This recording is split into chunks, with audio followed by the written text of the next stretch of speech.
Welcome to Cosmic Dream, your gateway to the stars. Here we explore sci-fi worlds, futuristic tech, and cosmic mysteries that push imagination beyond limits. If you love space adventures, time travel, and the unknown, you're in the right place. Subscribe now, activate the cosmic bell, and journey with us through infinity.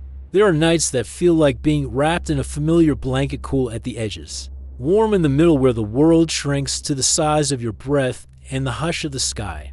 I remember a night like that, the kind that makes you ache with a gentle curiosity. In the small town where I lived then, people kept their windows cracked even in late autumn so the night could slip in like a guest. The town had an old name and a new rumor. In the years after the bright headlines and the flurries of satellites and anxious committees, a quietness had settled around the odd things in the sky. Folks began to treat them like seasons, some years thick with light, some years nearly blank. We called those years the quiet years, and they made strange companions of us. I was the sort of person who noticed small things. I kept a teapot on the stove, a leather notebook on the nightstand, a pen worn smooth from tracing the edges of questions I never meant to answer out loud. My neighbors would wake to the same sun, but I would sit on my porch and listen for the low sounds the world made when it was still deciding what to be. That night, the sound came first, a soft hum like a singing thread stretched across the distance. Hardly more than a suggestion. It rose and fell with the trees and held a pattern. A slow music that made the hairs on the back of my neck lift in a way that felt almost reverent. I walked along the river because walking calmed me, the steady click of my boots on the boardwalk put thoughts in a neat line. The reeds whispered and the water kept its steady, indifferent glint. Above the far field, beyond the last string of streetlights, a shape unfolded. Not a bright slash or a frantic strobe. Rather, a lantern bloom, a disk of diffused light, pearled and quiet, hovering like a moth that had landed and decided to rest. People say that when you see something true and strange, your mouth makes the wrong oath. I stood frozen with my palms warm from tea and cold from the air, feeling at once like an intruder and the rightful witness of a very small miracle. The lantern bloom pulsed, a little brighter, a little softer, keeping time with my breath. There was no sound, only that hush of the night and that distant hum threading through it, like music under the earth. A car passed on the county road and the driver glanced up and went on. We had all learned to look away so the world could keep its riddles. But a woman on horseback at the field's edge, an old habit some people kept. Riding until sleep took them, lifted a hand. She did not call for others. She did not speak. She merely raised her palm toward the light and nudged her horse to step. For a period that felt like both forever and a single blink, the air between her hand and the bloom shimmered. When she rode closer, the light softened into a shape that suggested design more than coincidence. It was not huge. It was not a warship or a spectacle. It was intimate, crafted small as if made for the same scale as breath and heartbeat. Nearer still, I could see its surface, if it can be called that, moving with a slow ripple, like silk underwater. No edges, no harsh seams, only the suggestion of an invitation. The horse whickered and folded its ears back, not out of fear, but as if recognizing an old lullaby. I remember thinking of all the times the town had told stories about rivals of bright beams and frantic chases, and how this was different. It felt like return. The light hovered half a yard above the dewy grass, and underneath it the land held its breath. The old woman slid from the saddle with the kind of care that comes from years of small, exact gestures. She walked forward with bare feet, the way a person walks into a warm bath, and the bloom dimmed to match the rhythm of her steps. She touched the air, not the craft, but the place where the light seemed to be. Her fingers did not meet metal or cold. Instead, they touched a texture that was memory thin, like reaching for a sound you had once known as a child. She smiled, slow and certain. Then she crouched, as if listening to something no one else could hear, and whispered a name. It was a name I had heard at family tables, light as a moth, and the bloom responded by folding inward, less a collapse and more a drawing of a curtain. When it closed, it left a circle in the grass where dew did not form, a spotless ring the color of old paper. People came out then, with coats and curious eyes, neighbors I knew by the way they tied their scarves. A teenager in a faded jacket clutching a camera that would later have only a single small scratch on its memory, the postman who always walked like he had one more letter to deliver.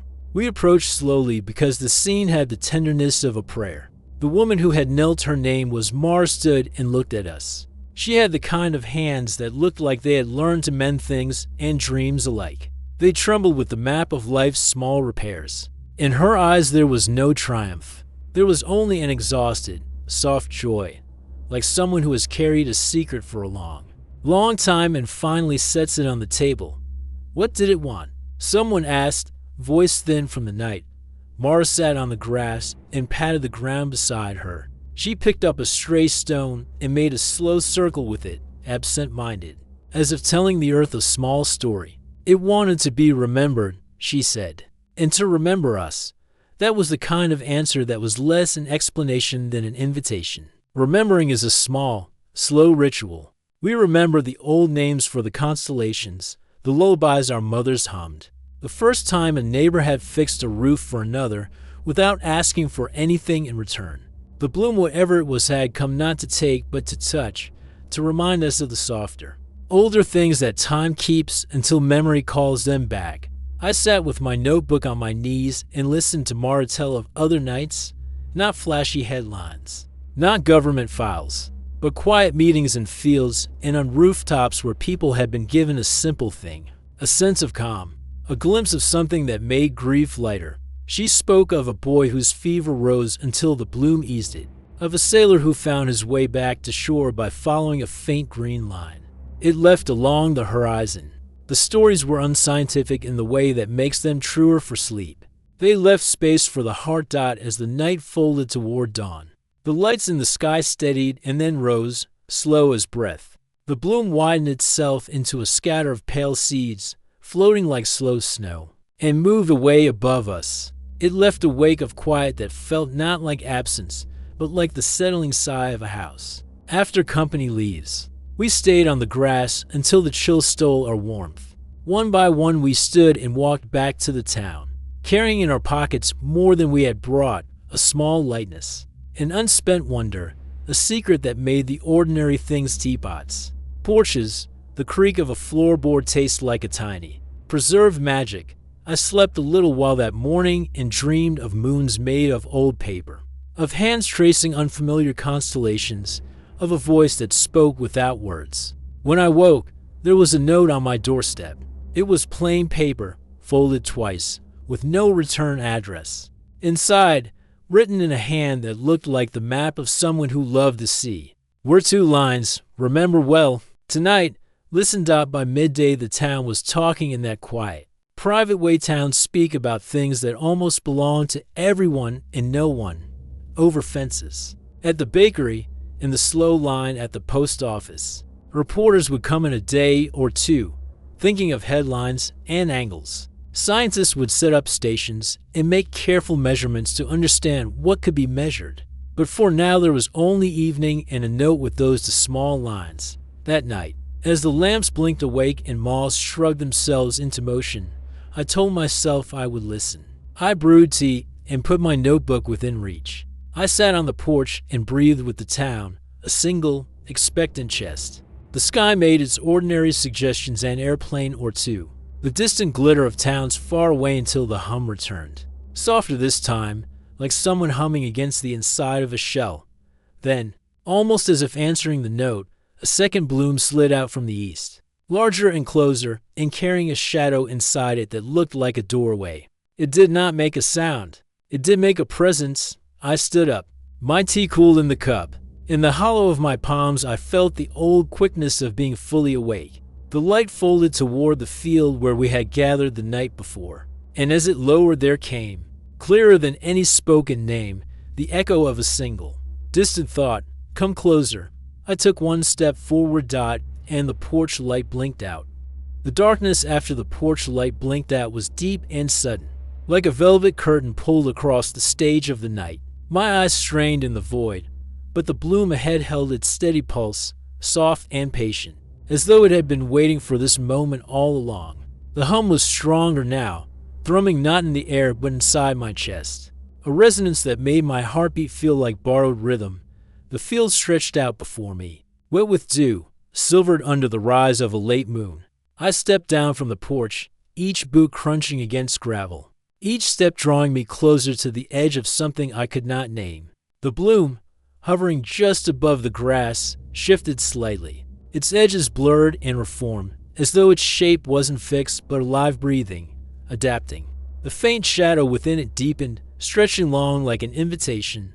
Others gathered again, just as they had the night before. Neighbors in robes, clutching mugs still steaming, eyes wide and faces pale in the glow. No one spoke. We simply followed, drawn by a wordless magnetism. Mara was there too, the old woman whose hand had touched the light the previous night. She stood at the edge of the crowd, her horse waiting behind her, reins trailing loose on the ground. Her expression was calm, as though she had seen this part before and had no need for surprise. She raised her hand, steady, and whispered, "Tonight, it opens." The bloom stirred. Its light folded back in ripples, creating the unmistakable form of a doorway. No hinges, no seams, just a frame of pale illumination against the darkness, and within it, a depth that was not quite black, not quite any color the eye could name. A cool wind pushed outward, carrying with it the faintest scent of rain on stone. Of oceans UNTRAVELED. We all stood frozen, uncertain if we should move forward. But then the hum shifted, changing from a simple note to something layered, almost choral. It seemed to say, not threat, not command, only invitation. My feet carried me first, though I had not decided. My body knew what my mind hesitated to accept. As I crossed the grass, the air thickened. Not oppressive but dense, as though every particle was awake and aware of my presence. I paused at the threshold, staring into the depthless doorway, my breath fogging in the cold light. Behind me, I heard whispers, voices urging caution, voices urging faith, and then a shape appeared. It emerged not with drama, not with thunder, but with grace, slender and tall, stepping through as though walking from one room into another. The figure's body shimmered faintly, as if woven from strands of moonlight, and its features seemed both defined and shifting, like an image in rippling water. Eyes large, liquid, steady, regarded us not with dominance, but with an unshakable gentleness. Gasps rose from the group. A child clutched her mother's hand. A man dropped his mug into the grass, spilling dark steam. But no one ran. The being raised a hand, long-fingered and delicate, and the hum settled into silence. It spoke without sound, its voice arriving not in the ears but inside the mind. Clear and calm. We are not new here. We have always been beside you. The words carried weight, not just sound, but a feeling, like memories surfacing from a dream. Flashes ran through me, stars wheeling above deserts, ships sailing by instinct. The first time fire cracked in the hands of humankind. A sense that these beings had always been near, not steering, but watching, remembering. Mara stepped forward, her eyes glistening. "Why now?" she asked, her voice breaking against the stillness. The being's gaze fell on her, then on all of us. "Because your remembering has dimmed. You drift, and when you drift too far, the song between us weakens. We come when it fades, to keep the bridge alive." The crowd was silent. No one had the right words, not even the questions we thought we would ask if such a night ever came. My mind scrambled for logic, for a frame to fit this into, but none would hold. The only truth was presence, the undeniable reality of this meeting in the field. The being tilted its head, as if listening to something far away. Then its hand lifted again, pointing toward the doorway still open behind it. One may come, one must come, to carry the memory back. The crowd shifted uneasily. Feet shuffled, breaths hitched. No one moved forward, until Mara's voice broke the silence. "I am too old," she said softly, though her eyes burned with longing. She looked toward me. Her gaze held me steady, firm but kind. "You are not." The crowd turned.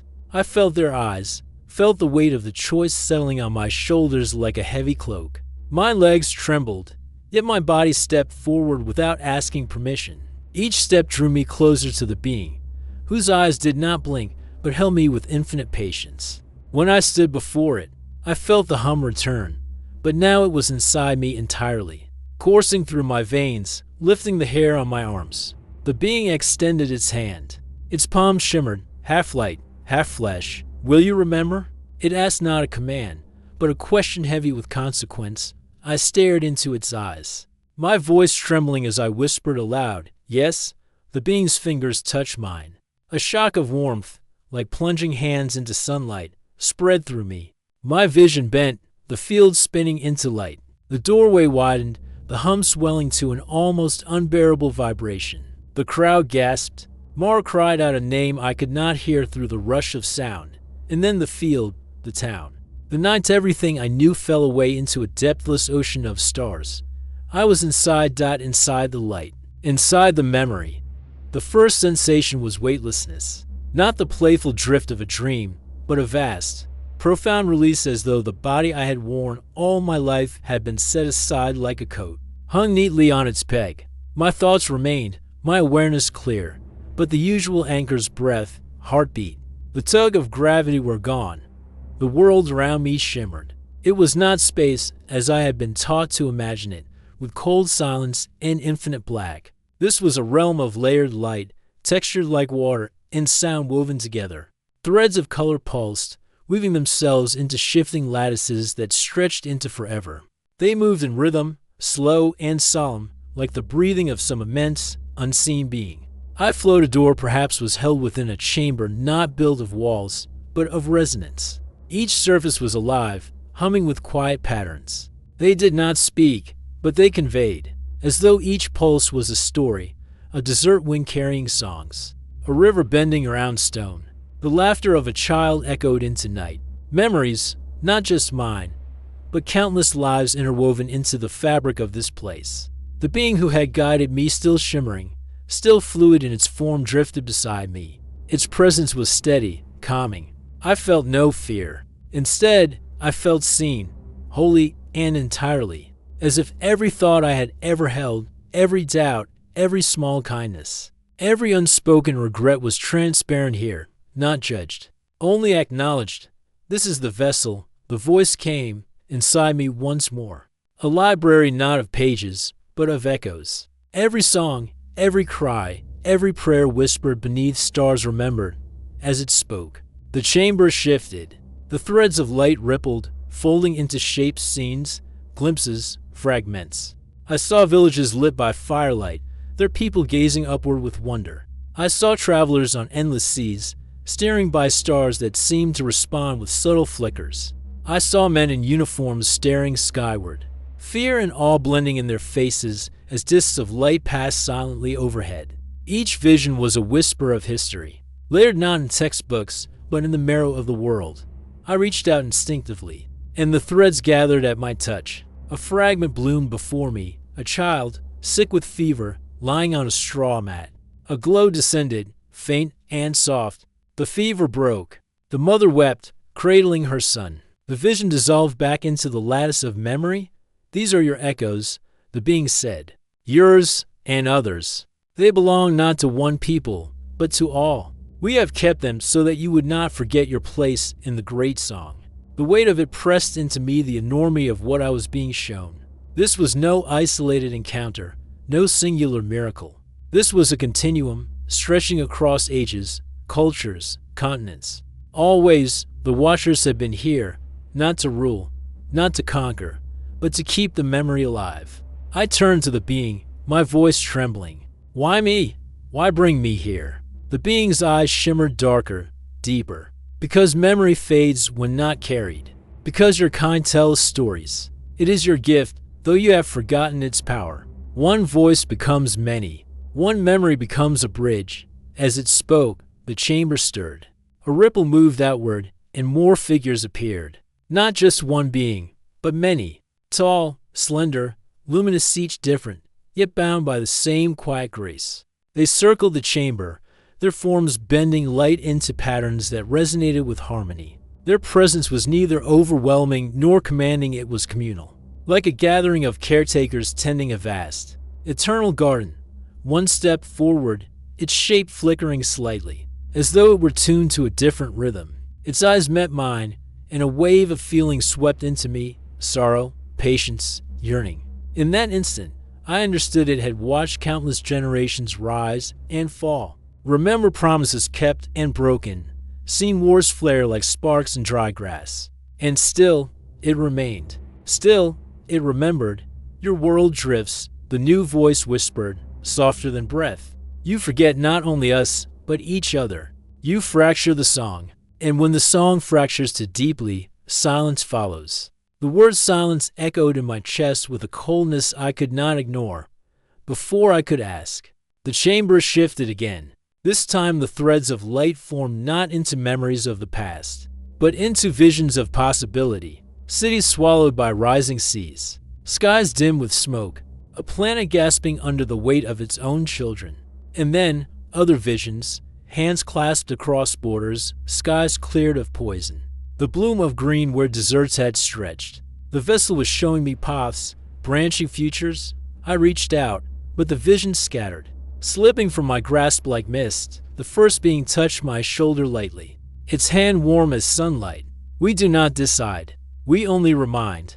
The choice is always yours. The chamber dimmed slightly, the threads drawing inward, as if the vessel itself was preparing to rest. But then, at the far edge of the chamber, something stirred. A flicker, faint and discordant, unlike the others. It pulsed sharply, irregular, almost wounded. I drifted toward it, compelled by curiosity. As I neared, the flicker sharpened into a jagged tear in the lattice of light.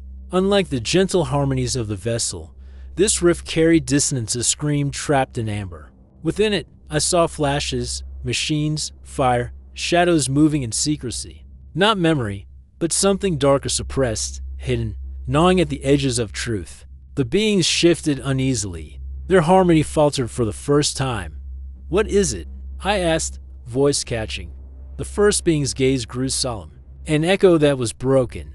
A memory buried by fear. Your kind did not want to remember it, so it was hidden even from itself. But buried things do not die. They press against the walls until they find release. The tear pulsed again, sharp and insistent. Images bled through, wreckage in a desert, bodies carried under tarps. Men in uniforms exchanging hurried words in shadow. I felt a chill course through me. It was Roswell, and something far larger than the story I had heard.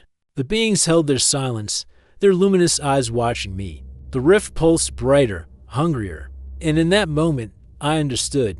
If I stepped closer, I would see everything. Not just the myth, not just the whispers, but the truth that had been locked away. Festering in the vessel's depths. My breath caught. My hand trembled as I reached forward. The chamber darkened, the hum rising again, louder, heavier, until it pressed against my skull. The beings did not stop me. They only watched, waiting. I touched the rift, and the vessel of echoes shattered into a storm of memory. The instant my hand brushed the rift, the vessel convulsed. The soft harmony that had held me, the gentle breathing of light and resonance, collapsed into chaos. The chamber fractured, not breaking into pieces, but unraveling like fabric pulled at its seams. The luminous beings staggered back, their forms flickering. Their eyes widened with something I had not seen in them before: fear. The rift did not simply open. It tore, and through it came the flood, images, sounds. Entire moments. They poured into me with the force of a tidal wave. My body arched against it, though I had no body here. My mind spun, overloaded with 1,000 fragments that would not wait their turn. I saw the desert first, a wide plain, scorched by sun, stretching endlessly under a July sky. A fireball streaked across it, trailing smoke, screaming through air like a wounded star. It struck with a force that rippled across the land. Silence followed, but only for a heartbeat. Then came men soldiers, rushing in jeeps, voices clipped and urgent. They circled the wreckage, a crater burning with strange fire. The craft was nothing like the soft bloom that had carried me here. It was jagged, torn, bleeding light from wounds that should not exist. Pieces of it shivered on the ground, not metal, not stone, but something between, shapes shifting as if alive, refusing to remain broken. And there were bodies, small, fragile, still, carried in trembling human hands, wrapped quickly in canvas tarps. Faces pale, wide-eyed, as though they had seen their gods fall from the sky. The soldiers whispered in disbelief, some praying under their breath. But their officers barked orders, sharp and final. Silence, no words. No memory. The vision shifted violently. I saw hangars, deep within bases sealed from the world. The wreckage lay under harsh lights, scientists swarming over it like ants dismantling a jewel. They touched its skin, only to recoil when it pulsed beneath their fingers. The bodies lay on tables, examined with awe and dread. Every cut of the scalpel seemed to echo in the vessel, a wound in the harmony of memory itself. One figure stood apart, a man in uniform, eyes shadowed with conflict. He stared at the body before him, his lips pressed thin, as though he had been asked to betray something sacred. His voice echoed faintly through the rift, "This will not be remembered. Not this way." And with those words, the vision collapsed inward. Documents burned, reports were written, witnesses silenced by threats, by bribes, by fear. The story reshaped itself, becoming myth, becoming rumor, becoming the blurred outline of truth stripped of its depth. The vessel shuddered with every falsehood, its threads straining to hold against the weight of denial. I gasped, clutching my head though no body remained to hold. My mind screamed against the torrent. Yet the visions pressed harder. I saw farmers in New Mexico staring at strange debris littering their fields. Pieces that would not bend, would not burn. I saw children whispering about lights in the sky while their parents hushed them. I saw men in black suits arriving in small towns, erasing conversations like chalk wiped from a slate. The beings around me trembled. Their harmony had fractured into discord. One of them spoke, its voice cracked and sharp. "This was not meant for you. It was buried to protect your kind from itself." "But why?" I cried, though the cry was swallowed by the flood. "Why hide this? Why lock it away?" The rift pulsed brighter, almost mocking. New visions surged forth. I saw the second sight, the part no newspaper dared print. A chamber, underground, where not all the beings recovered were dead. One stirred. One looked back. Its eyes met those of its captors, wide and liquid with pain, with plea. And the humans, terrified, unsure, stepped away. Some wanted to help. Others wanted to dissect. In the end, they chose chains. The vessel howled. The lattice of memory twisted, its threads snapping one by one. I fell to my knees, or the echo of knees clutching at the ground that was not ground. The memories became sharper, bleeding emotion. Not just images, but feeling.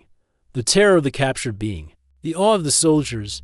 The cold determination of men who saw not visitors, but weapons. The being who had first guided me rushed forward, its form trembling as though it could barely hold together. It pressed its hand to my chest. Warmth surged through me, but it was strained, desperate. "You must let go," it urged. "The vessel cannot hold this. It was broken once, and broken things cannot be carried without cost."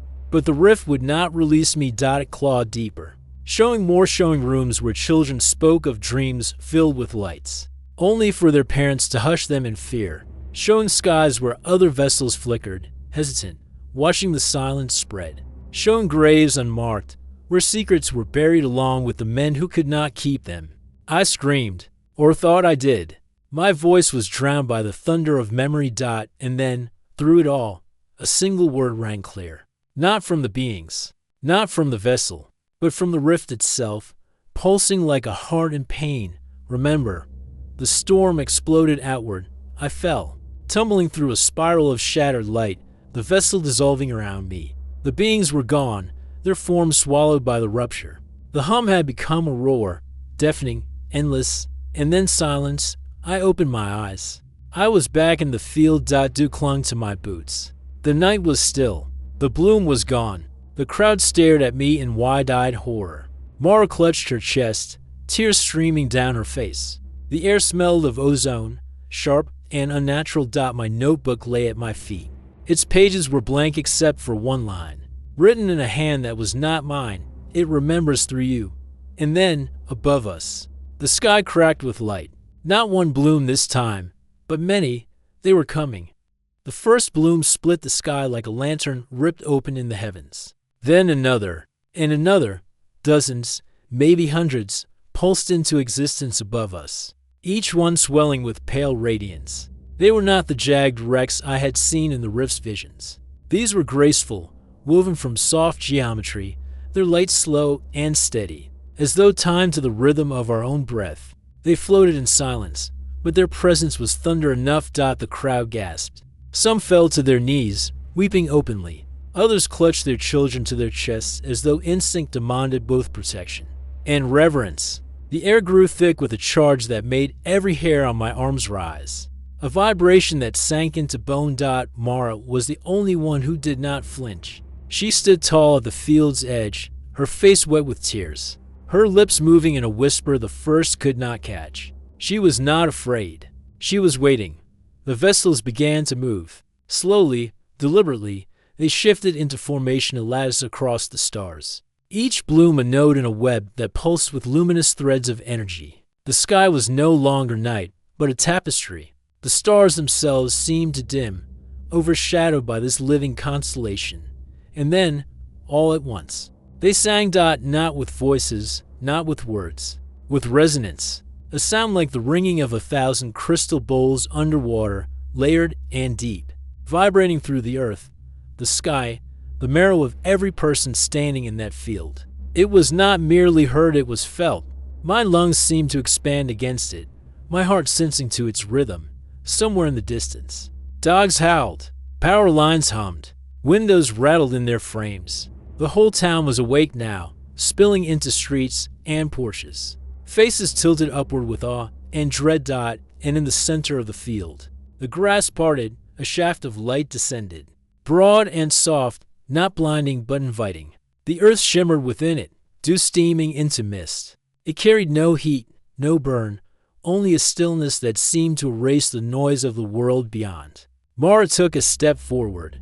"They're not here to conquer," she whispered, though her voice trembled with the enormity of what she witnessed. "They're here to remember with us." I felt the weight of her words, but I also felt the burden in my chest, the broken memory of Roswell still burning inside me. Like a coal, the vessel had shattered, and its remnants clung to me. Every secret, every scream, every buried truth, they lived in me now, thrumming under my skin. The light shaft widened. Within it, shapes began to appear, not fully formed, not solid. Figures made of shifting brilliance, as though woven from the same substance as the vessels themselves. They stepped carefully, their forms stretching between worlds, never fully here nor there. The crowd recoiled, instinctive fear rushing through them. Someone screamed. Another shouted, "Stay back." But the figures did not falter. They moved to the field's center, gathering like priests around an altar, their motions deliberate and fluid. The air thickened with their presence, the hum rising higher, sharper, until it pressed tears from my eyes.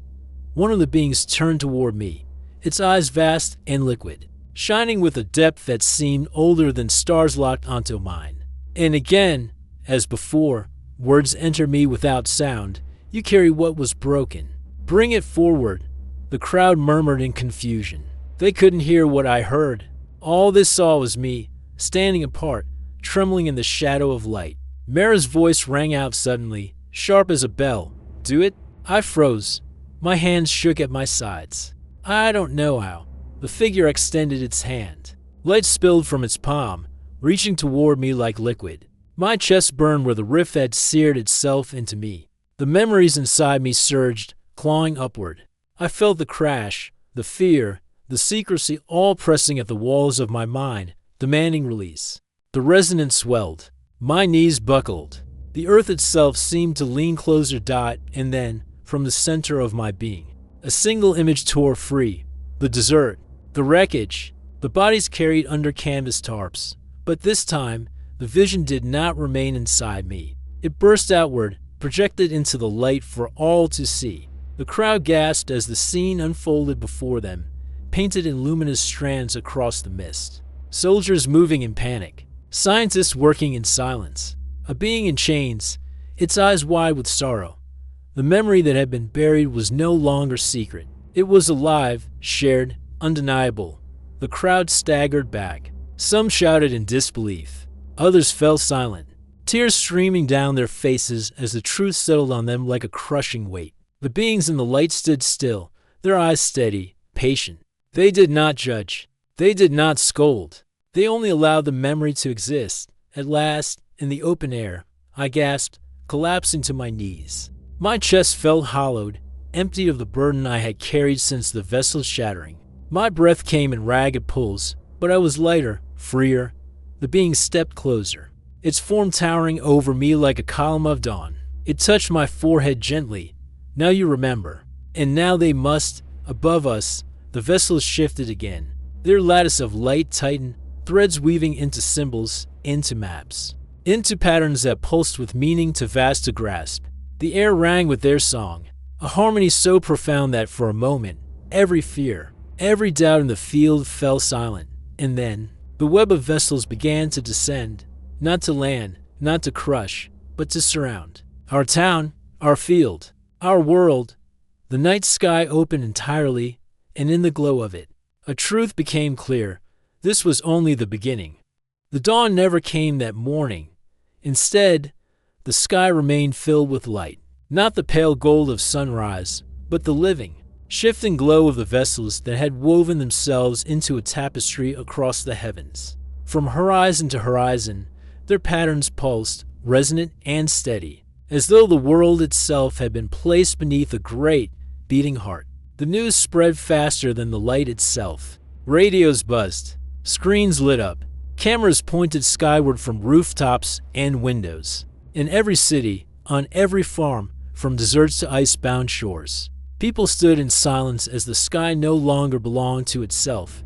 They could not deny it. The visitors had revealed themselves. In our small town, the field became a kind of shrine overnight. Cars lined the dirt road. Strangers poured in, their faces pale, wide-eyed, trembling with awe and fear alike.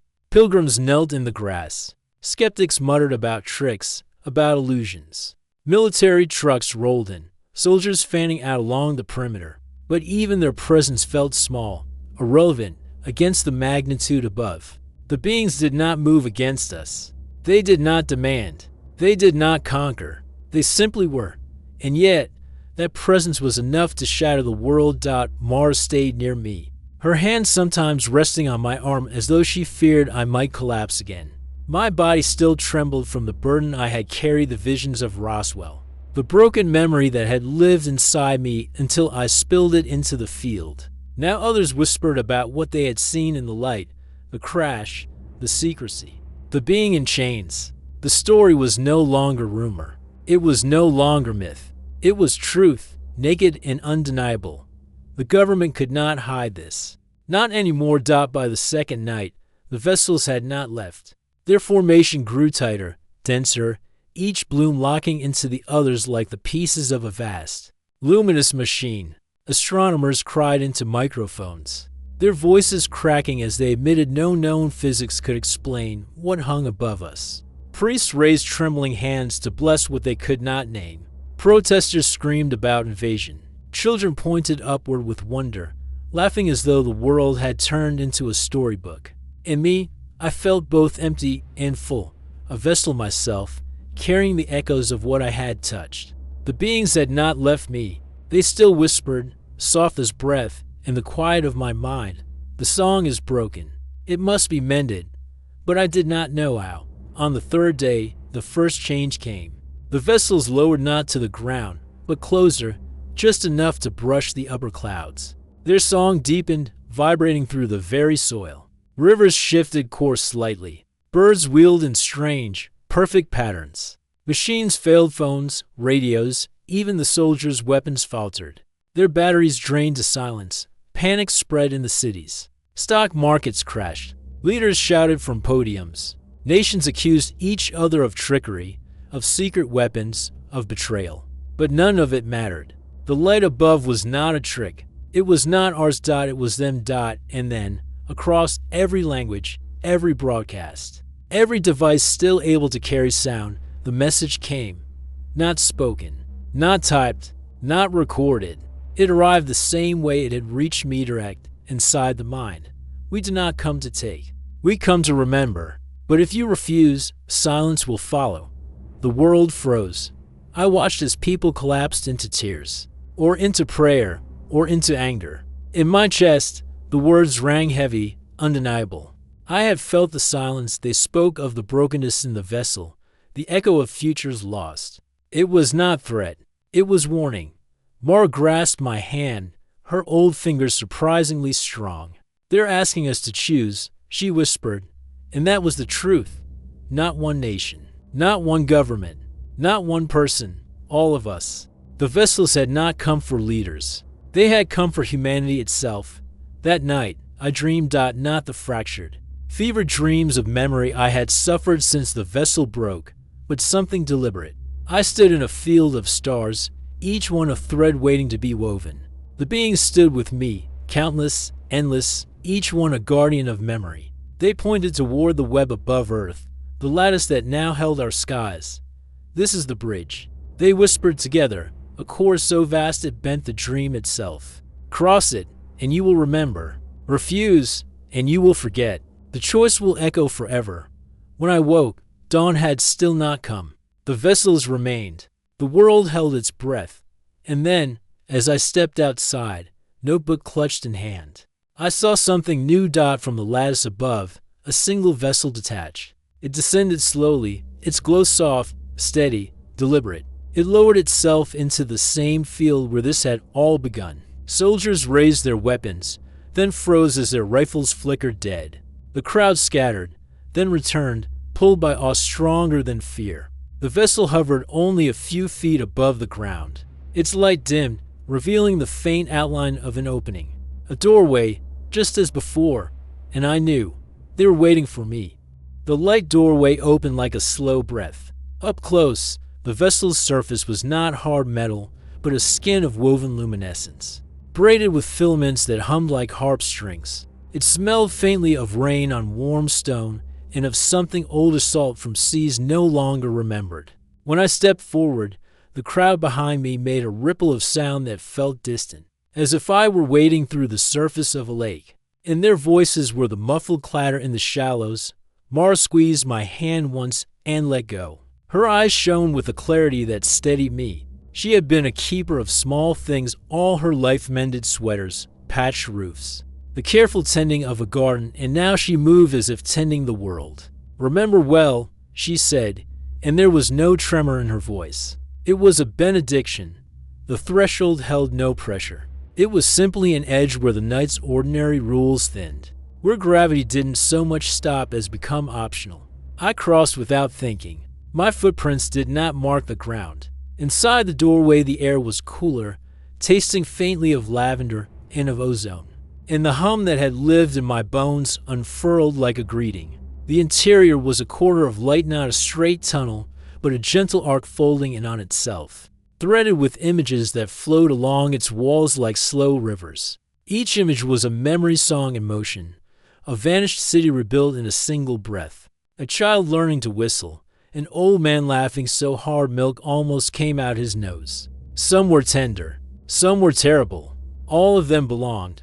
A voice, or a chorus of voices, came again, not spoken but felt, like music translated into color. "We offer the bridge," it said. "Walk it and let memory weave you. Do not walk, and silence will unmake what you know." I thought of the rift, ripped raw in the vessel, of the covered bodies and the secret rooms, of the way truth had been shushed until it almost forgot how to be. I felt the weight of history pressing on me, the terrible responsibility of carrying what others had buried. And I understood. This bridge was not a single path but a choice made manifest. Wrapped in light and waiting for feet to define it, others followed. Some stepped with fear, others with reverence. Some hesitated at the lip and returned to those who could not follow, pressing palms and whispered promises against the luminous frame. Soldiers lowered their eyes. Scientists lifted their cameras with hands that shook. Across the field, people wept and laughed and prayed. The whole town felt like a held breath waiting to be released. As we walked, memories slid into me not as facts, but as textures, warmth, salt, the rasp of cloth, the weight of a child's small hand. Each memory tuned me, stitched me nearer to the others. I felt the wires of my life braid with lives I had not lived, the carpenter who once built a star chaser's cradle, the seamstress who stitched a map into a quilt, the astronomer who gave her last lecture and smiled as if she had seen the future. She would never live to chart. The bridge did not overwrite. It expanded. At the midpoint, the corridor widened into a chamber like a cathedral without shadow. Above, the lattice of vessels shone through a skin of translucent light. Below, a floor of mirrored memory reflected scenes that both warmed and stung. The beings gathered here, a council of motion and glow, and their faces, if they could be called that, were patient as mountains. They did not ask for tribute. They did not request penance. They only extended what they had always carried, the archive of moments humanity had let slip. A child walked beside me then, barefoot and small. Her hair smelled of sun-warmed grass. Her eyes were wide and old and knew all at once. She took my hand and said, plain as the wind, "Will it hurt?" The bridge did not lie. It healed and it cut. Memory is a medicine that tastes bitter and sweet at the same time. I thought of Roswell again, the broken craft, the bodies, the men who chose silence. The image rose within the chamber as if summoned by the very act of remembering. The beings did not flinch. They had known this pain for ages, not as spectators, but as participants in a long, fraught stewardship. One of them reached out, its fingers brushing my temple.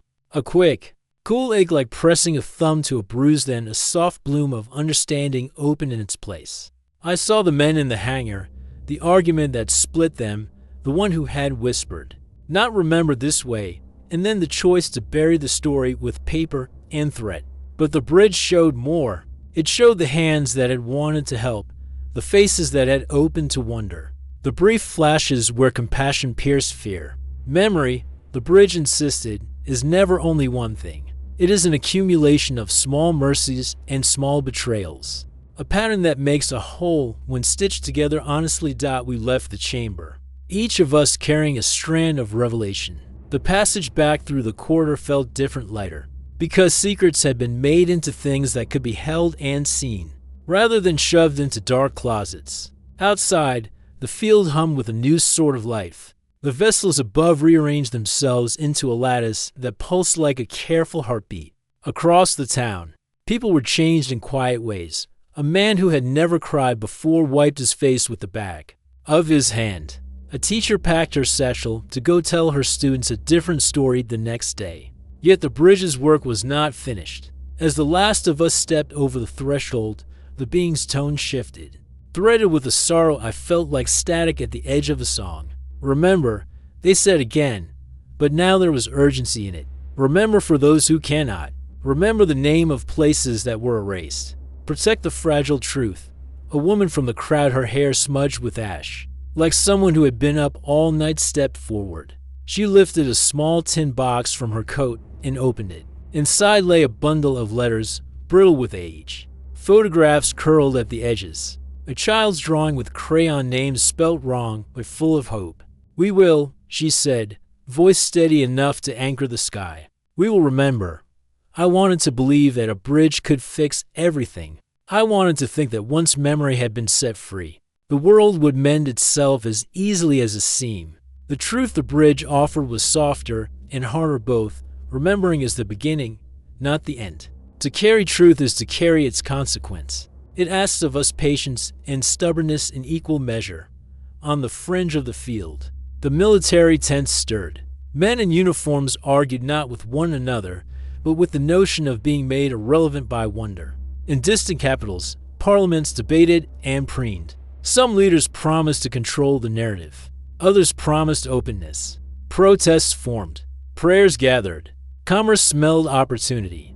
The first 48 hours of revelation produced both beauty and ugliness, compassion and exploitation braided together like roots. As night fell, an ordinary human night at last, not eclipsed by living lanterns, the vessels dimmed to a gentle glow, like lanterns left to watch over a sleeping village. The hum receded to a comforting murmur, something you could sink into like a good chair. People drifted away from the field, carrying memories like fragile lanterns.